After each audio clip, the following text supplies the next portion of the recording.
O Tanjobi omedetou gozaimasu. Isto é japonês para parabéns. O Observador faz 12 anos e, em vez de bolo, oferecemos uma visita ao Japão com a Pinto Lopes Viagens. Assine por apenas 39,90€ e habilite-se a ganhar. 12 anos a escrutinar o poder, 12 mil quilómetros para celebrar.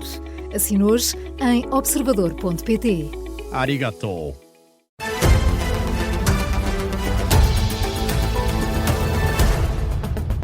Jornal das 6, com o jornalista Miguel Viterbo Dias. Apesar dos conflitos internacionais, Luís Montenegro aponta ao crescimento económico, mesmo com um início de ano atípico. Diz que Portugal está melhor. Luís Montenegro compara Portugal a outros Estados da União Europeia para sublinhar que o país está acima da média no que diz respeito à evolução da economia e ao crescimento de salários, e enumera algumas adversidades, entre as quais as tempestades que assolaram o país no início do ano. No entanto, o chefe do governo destaca o caminho que Portugal está a seguir e que é para continuar. Nós estamos hoje muito marcados, e é normal, todos, por um início de ano que foi muito atípico. Primeiro as tempestades, depois o agravar do conflito no Médio Oriente e o seu impacto na cadeia de abastecimento, primeiro nos combustíveis e depois já de outros bens essenciais. Mas não nos esqueçamos que o país está numa rota de crescimento, está numa rota de credibilidade. Estamos hoje acima da média da União Europeia do ponto de vista da dinâmica da nossa economia e do ponto de vista do crescimento dos nossos salários. E isso é para continuar. Luís Montenegro em Viana do Castelo, onde, questionado pelos jornalistas sobre o primeiro ano de governação deste segundo governo, aproveitou para atirar aos que tentam diminuir o percurso da AD e diz que não tem dúvidas, o país está mesmo melhor. Alguns aproveitam a ocasião destes episódios conjunturais para tentar diminuir esse percurso, dizendo que nós estamos pior. Nós não estamos pior. O país está melhor. Portugal é o país da OCDE onde as pessoas têm recuperado mais o rendimento, têm valorizado mais o seu trabalho, pagam menos impostos hoje do que pagavam há 2 anos e há 1 ano também, sobre o rendimento do seu trabalho. As empresas têm mais instrumentos para poderem inovar, para poderem empreender. Declarações do Primeiro-Ministro em Caminha, distrito de Viana do Castelo, num registro da agência Lusa. E o Primeiro-Ministro não está satisfeito com os atrasos no controle de passageiros nos aeroportos nacionais. Depois de mais um fim de semana com muitos constrangimentos em Lisboa, Porto e Faro, segundo a PSP, o tempo de espera rondou as 2 horas. A Polícia de Segurança Pública que invoca razões técnicas e informáticas sobre o novo Sistema Europeu de Controlo e também a elevada afluência de passageiros fora do espaço Schengen. Apesar destas justificações, Luís Montenegro sublinha que não está satisfeito com a resposta que tem sido dada e que está a causar impactos negativos para a economia. Mas eu não escondo. Estamos insatisfeitos com aquilo que tem sido a resposta dada por parte dos serviços de fronteira nos aeroportos, em particular no aeroporto de Lisboa. E, portanto, vamos levar este esforço até aos limites para podermos ultrapassar a situação. Se nesse interim tivermos de tomar medidas mais duras, nós tomaremos, porque não queremos colocar em causa a segurança do país, mas também não queremos colocar em causa o desenvolvimento económico do país. Luís Montenegro, à margem de uma visita a umas obras de estabilização na praia de Moledo, em Caminha. Luís Montenegro que admite a suspensão apenas temporária do registro de dados biométricos como solução de último recurso. Já o presidente da associação que representa os hotéis e empreendimentos turísticos do Algarve tem entendimento diferente.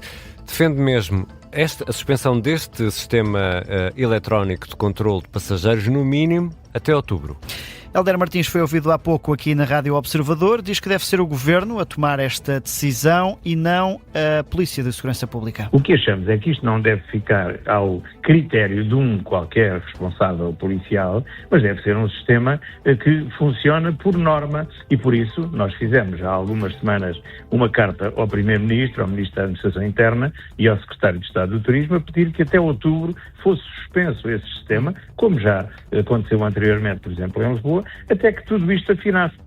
Helder Martins, da Associação de Hotéis e Empreendimentos Turísticos do Algarve, no explicador da Rádio Observador. Do lado da ANA Aeroportos, o administrador Francisco Pita admite que está preocupado com o verão, até porque alerta que o fluxo de passageiros hoje em dia é normal para esta altura do ano. Que efetivamente estamos muito preocupados com o verão. Ou seja, se nada for feito em termos de melhorias ao próprio sistema, acreditamos que essa deverá ser uma medida a ser equacionada e ficamos satisfeitos por ela efetivamente estar em cima da mesa. Francisco Pita, em declarações à SIC Notícias, administrador da ANA Aeroportos, que gera os aeroportos nacionais. E, entretanto, está a chegar a Bruxelas o 9º pedido de pagamento do governo português para o PRR. Miguel, já pedimos um novo cheque, é isso? Já foi esse pedido assinado por Manuel Castro Almeida, Ministro da Economia. Diz que Bruxelas aprovou esta manhã a revisão deste PRR, justificada, por exemplo, com a necessidade de alterar a alocação de verbas para a recuperação de infraestruturas danificadas pelo comboio de tempestades que atingiram o país. E Castro Almeida diz que depois desta luz verde, o pedido de nono pagamento por parte de Portugal vai chegar à mão dos comissários ainda hoje. O Ministro da Economia, que voltou ainda a falar sobre o PTRR, diz que sobre o plano português há apenas uma falha da reconstrução de casas, em que apenas 1/3 das 35 mil candidaturas já estão em andamento, mas ainda assim Castro Almeida diz que nas empresas dezenas de milhares já foram apoiadas pelo PTRR.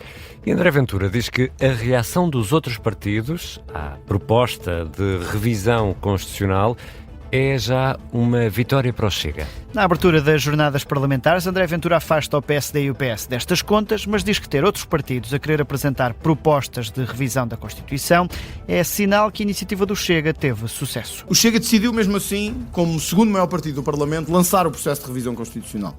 E vejam como todos ou quase todos os partidos já vieram atrás da revisão constitucional. Não concordam, não queriam, mas vão à luta e à discussão.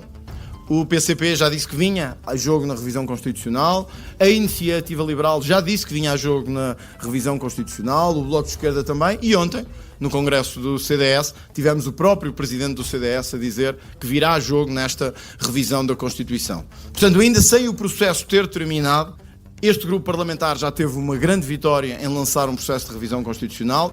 André Ventura em Viseu, o líder do partido que antes da abertura das jornadas disse aos jornalistas que o Chega vai votar contra as mudanças ao Tribunal de Contas que vão ser discutidas na quarta-feira na Assembleia da República. E há outras notícias a marcar a tarde desta segunda-feira, 18 de maio.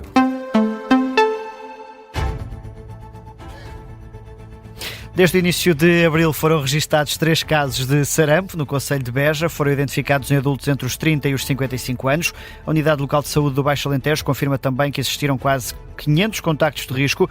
No entanto, adianta que já notificou via telefone quase todos, dando prioridade a crianças e pessoas não vacinadas. O médico responsável por esta Unidade Local de Saúde admite à agência Lusa que se trata de um surto, mas diz que é prematuro fazer uma avaliação, tendo em conta que o período de incubação desta doença pode ir dos 6 até aos 23 dias. O portal Axios avança que a nova proposta iraniana é considerada insuficiente e que a guerra no Irão corre o risco de recomeçar. Uma informação avançada por este portal de notícias norte-americano, com recurso a uma entrevista a um oficial da Casa Branca, que adianta ainda que a administração de Donald Trump considera a proposta insuficiente para um acordo. Hoje o Irão enviou uma nova missiva através do Paquistão, que está a ser analisada e que carece ainda de um parecer oficial por parte dos Estados Unidos. O antigo secretário de Estado da Energia, Nuno Ribeiro da Silva, diz que os avisos sobre as reservas de petróleo são exagerados. Nuno Ribeiro da Silva admite a existência de um problema, mas afasta tratar-se de uma situação alarmante, depois de o diretor da Agência Internacional de Energia ter vindo a público dizer que as reservas vão esgotar-se numa questão de semanas. À Rádio Observador, Nuno Ribeiro da Silva explica que existiu um ajuste da oferta e da procura para mitigar a diminuição do comércio de petróleo. Há movimentos importantes no mercado petrolífero. Houve um aumento da oferta, uma compensação pelo estímulo do preço mais alto com exportações do Brasil, dos Estados Unidos, de países do continente africano a aumentarem e a compensar cerca de metade do petróleo que, entretanto, está a ser perdido pelo boicote e pela não passagem com a frequência que existia antes pelo Estreito de Hormuz. Nuno Ribeiro da Silva, antigo Secretário de Estado da Energia, ressalva que a situação atual não impõe para já medidas como a proibição de deslocações de carro ou o teletrabalho forçado. E a fechar, em véspera de ser conhecida a convocatória de Portugal para o Campeonato do Mundo, que música é que os jogadores portugueses vão ouvir quando aterrarem nos Estados Unidos? Eu não sei, provavelmente a nova canção do Mundial, que é da Shakira. Ouvimos aqui a fechar a hora anterior, das 5, chama-se Dai Dai, e a Judite, que é particularmente atenta a estas coisas, foi investigar, Judite. E a conclusão é que tiraste sobre Shakira e canções do Mundial. Cheguei à conclusão de que afinal são menos do que eu pensava, porque não sei porquê, acho que são sempre as músicas, são sempre da Shakira, mas não estou completamente errada, porque apesar de nem todas serem da Shakira, a música, não sendo oficial da competição, teve tanto sucesso que ultrapassou... Mas quantas? Oficialmente são só duas. Okay. É o Waka Waka, Waka Waka, e agora o Dai Dai. E agora o Dai Dai. Dito com isto, nomes sempre eruditos. Então, sempre. E a outra? Pois, a outra, a de 2014, é La La La. La La La, Waka Waka e Dai Dai. Não era a música oficial, a música oficial era uma outra com a Jennifer Lopez, mas o sucesso foi tão grande que Shakira acabou por ser convidada para atuar na final da Copa em parceria com o Carlinhos Brown. Pronto, e a Shakira também teve hoje a notícia que vai receber 60 milhões de euros do fisco espanhol, porque tinha razão, não é reembolso de IRS. Não é reembolso de IRS. É um acerto de contas que tinha ainda dos tempos em que viveu em Espanha. Sim, ficou 8 anos. Com o Piqué. Enfim, bom. Já que falas nisso, é uma grandíssima vingança. Esta sim é a verdadeira vingança. Mais do que a música que ela fez. Portanto, não só sai bem, como ainda... Tem cá os 60 milhões de euros. Há um verso nessa música que dizem que as mulheres já não choram, as mulheres faturam. Lá está. Ora, aí está.